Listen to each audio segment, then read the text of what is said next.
এই পৃথিবীটা খুবই স্বার্থপর। যখন তোমার সব থাকবে তখন তোমার পাশে সবাই থাকবে, যখন তোমার কিছু থাকবে না তখন তোমার পাশে কেউই থাকবে না। আসসালামু আলাইকুম ভাই ও আপুরা, আজকে সকাল সকাল চলে আসলাম আরেকটি নতুন ভিডিও নিয়ে। সকালে ঘুম থেকে উঠে কাপড় চোপড় কেচে ছাদে ছড়িয়ে দিয়েছি। এই যে দেখতেছো ছাদে পেয়ারা গাছ, মাশাল্লাহ কি সুন্দর পেয়ারা হয়েছে। পেয়ারাগুলো দেখতে কত সুন্দর গাছে হয়েছে। এই যে ফুলগুলো, ফুলগুলো কিন্তু আমার খুবই ভালো লাগতেছে দেখতে। মন জুড়িয়ে যায়, মন ভালো হয়ে যায় ফুল দেখে। ফুলকে বলো কেউ কে না ভালোবাসে। ছাদ দিয়ে হাঁটতেছি, হঠাৎ করে চোখে পড়লো এই যে ছাদে বৃষ্টির পানি সংরক্ষণ করতেছে। ছাদ থেকে নিচে চলে আসলাম। তোমাদের আরেকটা কথা বলি, আমি কিন্তু আমার বাসায় নেই, আমি বরিশাল আমার বোনের বাসায় বেড়াতে আসছি। বাসায় এসে দেখি আমার বোনে রুম ঝাড়ু দিচ্ছে। আমার দুই ছেলে আর আমার বোনের এক মেয়ে, তিনজনে মিলে দুষ্টমি করতেছে আর সারা বাসা দৌড়দৌড়ি করতেছে। ওদের যে ভিডিওতে কিন্তু ওদের পা দেখা যাচ্ছে। আর আমি ওদের বলতেছি দৌড়দৌড়ি করে না, বসো এক জায়গায় বসো। আমার শ্বশুর বাড়ি নারায়ণগঞ্জ আর আমাদের বাড়ি বরিশাল। তোমাদের আগে কখনো বলা হয়নি, আজকে এই ভিডিওতে বলে দিলাম। আর মেয়েদের বাড়ি বলতে তো কিছুই নেই। আমি যেইখানে জন্মগ্রহণ করেছি সেইখানে যদি আসি, তখন যদি কেউ জিজ্ঞেস করে কোথায় যাচ্ছ, তখন বলতে হয় আমার বাপের বাড়ি যাচ্ছি। আবার বাপের বাড়ি থেকে যখন স্বামীর বাড়ি যাই, তখন যদি আবার কেউ জিজ্ঞেস করে কোথায় যাচ্ছ, শ্বশুর বাড়ি যাচ্ছি। মেয়েদের পৃথিবীতে কোনো বাড়ি নেই, তার একমাত্র ঠিকানা হচ্ছে কবর।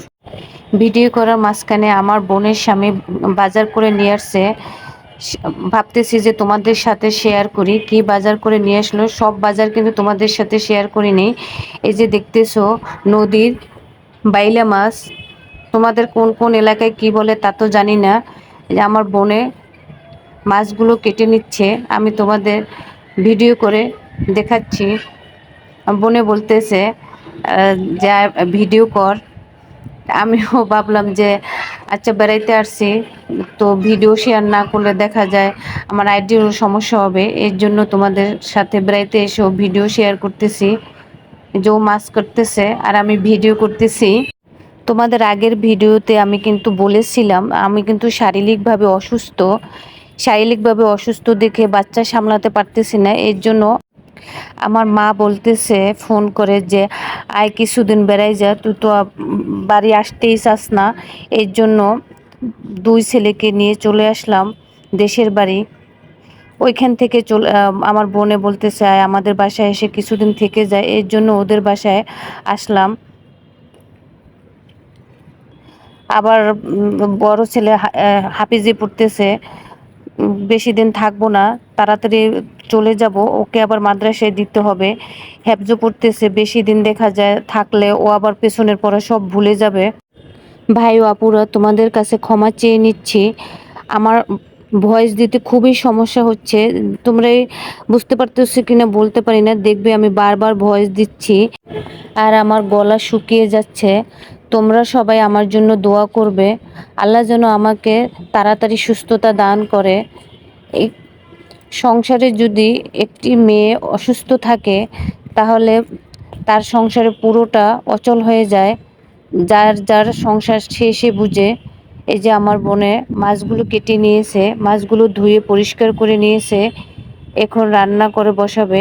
আমি তোমাদের বাহিরের দৃশ্য দেখাচ্ছি। এই যে দেখো বাহিরে প্রচুর বৃষ্টি হচ্ছে, দেখা যাচ্ছে কিনা বলতে পারি না। 10 দিন হয়েছে বেড়াইতে এসেছি, প্রতিদিনই থেমে থেমে প্রতিদিন বৃষ্টি হচ্ছে। এখন এই যে আমার বোনে বৃষ্টি এর জন্য বলতেছে আজকে খিচুড়ি রান্না করবো, ওই জন্য খিচুড়ি বসিয়ে দিয়েছে।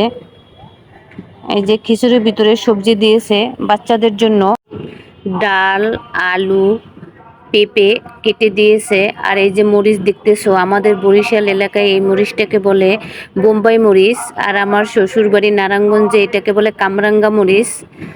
আমি এই দুই এলাকার নাম বলতে পারি। তোমাদের কোন কোন এলাকায় এই মরিচটার নাম কি বলে তোমরা কিন্তু কমেন্টে জানাবে। আর এই যে বোম্বাই মরিচটা দেখতেছে ওইটার বোট সহকারে দিয়েছে, কারণ ঝাল যদি বেশি হয়